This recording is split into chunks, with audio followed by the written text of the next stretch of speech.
Elyon pushed its launch date a bit more for prep and polish. The first major PC update for Bless Unleashed brings in a twisted new field boss. We get a full preview for all the classes in the Final Fantasy XIV Endwalker expansion, and the new champion in League of Legends isn't entirely doom and gloom. Well, maybe she is.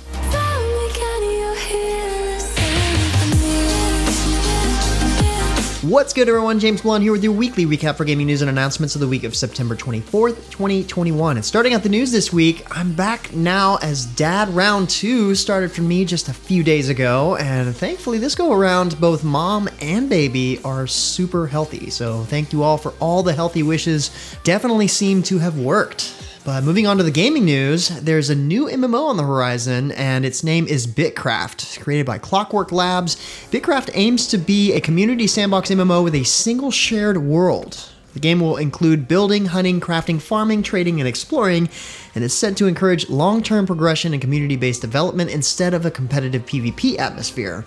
Pre-alpha for BitCraft will begin soon on PC, so check out the link below to sign up. And speaking of new MMOs, Dynamite Studios has announced that its upcoming MMORPG Fractured has begun its full alpha phase on September 22nd. The test phase, which will last until October 13th, will introduce dozens of new abilities, dynamic world events, points of interest, new monsters, and much more. PvP sieges will make their debut, and clever players can prepare to lockpick some treasure chests. Meanwhile, the market gets an update with a marketplace overhaul and an expansion of the crafting and equipment systems. The test will also be pushing server limits to prepare the game for its launch in 2022. For more info, make sure you check out that link in the description below. Kakao Games has released a new cinematic trailer for Elyon, along with some news for the game's upcoming launch.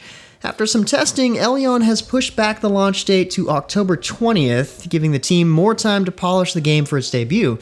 As a bonus, Elyon is offering a pre-registration event, link below, which will let players get special cosmetic items and a parrot mount when the game goes live. Characters can also start being created ahead of time on October 13th. If you missed it, Elyon recently announced it would be free to play, so it's a great chance to sign up and see what the game's about. And finally, in new games for the week, family-friendly MMO Neo 2045 has just launched, exiting open beta this week on September 23rd. The launch included an update that added the Game Maker feature and pet battles. The Game Maker is a drag-and-drop game maker that anyone can easily learn to use and create minigames, from small games to large multiplayer experiences.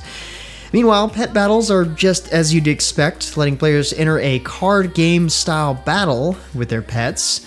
Neo 2045 is free to play, so if you're looking for something good for any age, check it out on Steam or on mobile.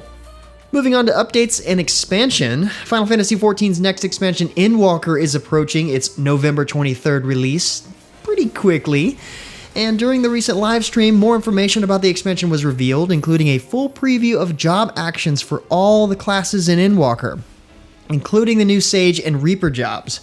It also features some major changes for the Summoner job mechanics, timing-based tank cooldowns, new single-target buffs for healers, and more.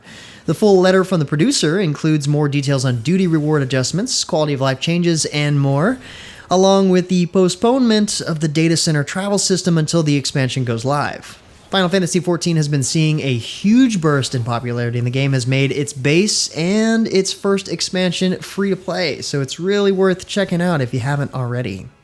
The first major update for Bless Unleashed on PC is here. This Nightspire update introduces the Nightspire Caverns of Wrath dungeon, designed for players level 35 and above, and features the boss Flame Lord Vale. There's also a new field boss, the Twisted Spider Queen, who offers a challenge to players level 42 and above, but gives players a chance to obtain the coveted Wyvern mount. The update also features a series of various improvements, bug fixes, and balance changes, so make sure to read the full patch notes linked below.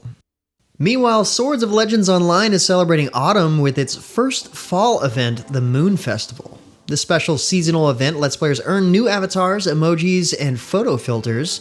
You can head to the festival grounds to enjoy special scenery and to participate in minigames and release lanterns. This recent update, which went live on September 16th, also includes 3 new extreme dungeons, a new hard mode palace raid, and more. Grand Fantasia has also rolled out a new patch this week, adding autumn events and new in-game content. Patch 35 Ultimate Force includes a new specialization skill type for characters at level 100 and quality of life updates from chat coordinate links to the recruitment interface and more. The Mid-Autumn Festival is also underway, offering a quest line that includes special rewards including a head costume for its completion. And if you play Trove on console, there's some good news. The Bard class is now available on PlayStation and Xbox. The Bard is a healing and support class that also does magic damage. This special class can be obtained through crafting in the Chaos Crafter or by buying a pack in stores. A new crafting tier, Bard Manchologist, has also been added to Christology to craft up new things for the Bard class. Sadly, Switch players are going to have to wait a little longer for this update. Leaving the fantasy MMOs behind, Star Trek Online has gotten its next major update featuring the Mirror Universe, titled Reflections. Admiral Lita, voiced by the Star Trek Deep Space Nine star Chase Masterson, makes a guest appearance as the Terran Empire threatens the newly established peace. This new episode kicks off a new story arc for the game and will feature new challenges, rewards, and quests for players to experience. Meanwhile, Perfect World Entertainment is featuring a special fundraiser for the Boys and Girls Club of America through its charity initiative, Perfect World Level Up. Players can purchase select in-game items at a discounted price, and 100% of the proceeds benefit the charity. As always, PC players can access this update now, but console players will need to wait a little bit longer, at least until November for this arc to roll out. Armored Warfare has kicked off its storyline campaign event with the first episode now live as of last week. This is a special multi-month event where players can experience a true storyline and uncover lore of the game, while player decisions also alter the progress of the story throughout each episode. Complete all the objectives each episode and you'll get some exclusive rewards, including cosmetics that showcase your participation.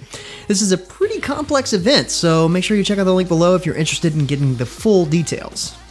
Meanwhile, Fortnite's still chugging along, and it's recently rolled out Season 8 of its Chapter 2 arc. The cubes powering the mothership have landed, and portals are now open to the Sideways, a special low-gravity dimension full of monsters, of course. Here you can claim special weapons and crafting ingredients to help boost you to victory, defend the land, claim and paint your own tuna fish, and enjoy the outright craziness that is Fortnite these days. The Trickshot update in Paladins also went live recently. This patch introduces the newest character, Saati. Her kit includes Dead Ringer, a useful decoy that can distract and damage enemies, and the Coin Flip, letting her ricochet bullets off a coin to hit enemies behind cover. Her hand cannon can also be supercharged to shoot through all surfaces. The update also includes a visual rework of the Stone Keep map and, of course, a new event pass featuring horrifying new skins just in time for the spooky season. Speaking of skins, do you remember the Teenage Mutant Ninja Turtles crossover with SMITE last year? Well, wow, that was a year ago? The crossover is back, bringing back Leonardo, Raphael, Michelangelo, Donatello, Splinter, and Shredder skins as a direct purchase for a limited time. Not only that, Krang is now also available as a special skin for Jing Chan, available for free through Twitch, Amazon Prime Gaming. A new Battle Pass is also out and features a ton of new skins and other goodies you can earn through playing the game.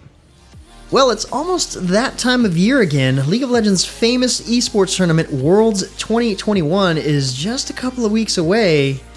And as everyone's preparing for the big event, League has released a new patch with a bunch of balance changes and a new champion. Vex the Gloomist, described as an artillery mage, can interrupt dashes and cause fear with her basic attacks when boosted by Doom, along with laying down the Gloom mark.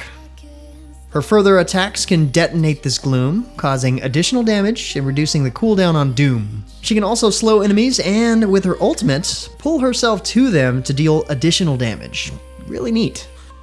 In other news, it's time for a new season in Conqueror's Blade. Season 9 goes live on September 28th and tasks players to raise a rebellion to liberate the Borderlands from a horrifying tyrant. There will be new Tyrants armies and units to claim for your own. Ultimate skills will now be unlockable through mastery points instead of skill pages, while crafting schematics will be condensed to make it easier to craft the items you need. The Territory Wars system will receive an uplift with a redesign of the prestige system and changes in how cohorts engage in battle. It will also be the first time that players can pre-order seasonal units before the season begins. As always, there's a battle pass available too for extra rewards if you're interested. And finally, let's wrap up with some Epic Game Store news. First up, I just wanted to mention that the classic space MMO EVE Online has finally made its way to Epic Game Store this past week. There really is nothing else like EVE Online out there, so if you've been curious, might be a good time to check it out. More exciting, this week's free game is The Escapist, which is a pixel graphics style game all about escaping prison. This game has been really popular and loved since it's launched in 2015, so if you haven't played it yet, grab it and check it out this weekend or whenever you have some free time. It's totally worth it. But with that said, that's about it for all the major news and announcements for this week. Be sure to stay safe and keep your families healthy. Like always, you can find more information on the news topics linked in the description below. Feel free to discuss the news or even more news in the comments below, and don't forget to like, subscribe, wash your hands a bunch, hit that little bell icon to get notifications, and of course, share this video. Until next time, guys, that's going to be it for me. I'm James Blonde. See you out there, gamers.